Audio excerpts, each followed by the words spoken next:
సంస్కృతి కాపాడబడుతుందని చెప్పేసి మీకు తెలియజేస్తున్నాను. ఎందుకంటే ఆ రోజు భారతదేశం మీద విదేశీయులు దండయాత్రకు వచ్చినప్పుడు టిప్పు సుల్తాన్ వారి తండ్రి హైదర్ అలీ యొక్క ఆస్థానంలో కూడా మన యొక్క బెటాలియన్ ఉండేది.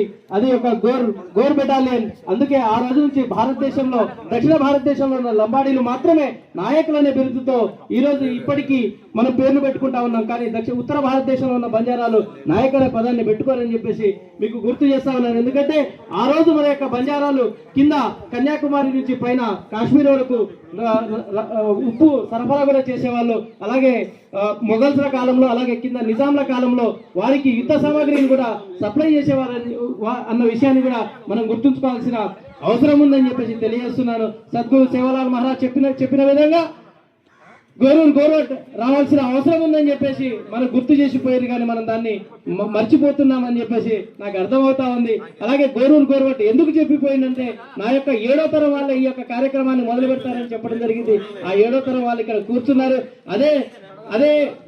అదే తరహాలో మన యొక్క కేసీఆర్ గారు ఈ తండా పంచాయతీలు ఊర్లకు దూరంగా ఉండడం వల్ల మాత్రమే ఆ రోజు సద్గురు సేవాలాల్ మహారాజ్ కళలు కదా మా తండాలు మా రాజ్యం అనే కళలు కనడం వల్ల మాత్రమే ఊర్లకు దూరంగా తండాలు ఉండడం వల్ల తండా పంచాయతీలు అయ్యాయని చెప్పేసి మనం గుర్తుంచుకోవాల్సిన అవసరం ఉంది.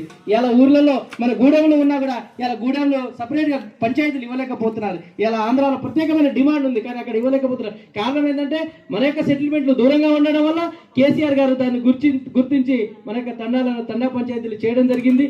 అలాగే సద్గురు సేవాలాల్ మహారాజ్ జయంతిని అధికారికంగా చేస్తున్నారు, కానీ దానికి సెలవుల జాబితాలో చేర్చాలని చెప్పేసి మన యొక్క నాయకులు మన యొక్క ఎమ్మెల్యేలు ముఖ్యంగా రామచంద్ర నాయక్ లాంటి వారు అలాగే మురళీ నాయక్ లాంటి వారు ఇంకా ప్రభుత్వంతో కొట్లాడుతూనే ఉన్నారు.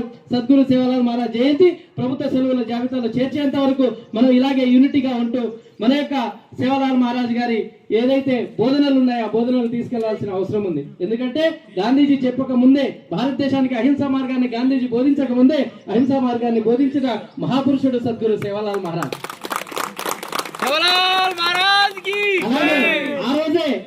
ఆ రోజే బండ్లు ఏమంటారు ఎత్తులు లేకుండా బండ్లు నడుస్తాయని చెప్పేసి కూడా చెప్పడం జరిగింది.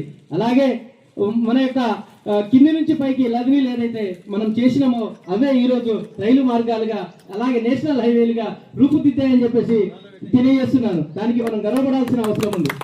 అలాగే పాకిస్తాన్ లో ఉండిపోయిన హింగ్లాజ్ భవానీ శక్తిపీఠం అలాగే మంత్రాల భవానీ శక్తిపీఠం అక్కడే మెయిన్ శక్తిపీఠాలు ఉన్నాయి. అక్కడ 2 పాకిస్తాన్ లో మన శక్తిపీఠాలు అక్కడ ఉండిపోయిన విషయం మనందరికీ తెలిసిన విషయమే. అలాగే తొలదామాత శక్తిపీఠం మనకు చాలా మందికి తెలిసిన విషయమే.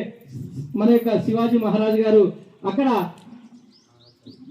మహారాష్ట్రలో మన యొక్క తొలదా భవానీని మొక్కుతూ రాజ్యాన్ని పరిపాలించిన విషయాన్ని మనం గుర్తుంచుకోవాల్సిన అవసరం ఉంది. దాని తర్వాత శివాజీ మహారాజ్ గారు 1630 నుంచి 1680 వరకు తన యొక్క రాజ్యాన్ని పరిపాలించిన తదనంతరం 1739లో ఈ భారతదేశంలో ఉన్న బంజారాలకు ఒక ఎలుగు దీపమై ఒక మూలపురుషుడై సేవాఘర్లో సద్గురు సేవాలాల్ మహారాజ్ జన్మెత్తడం జరిగింది.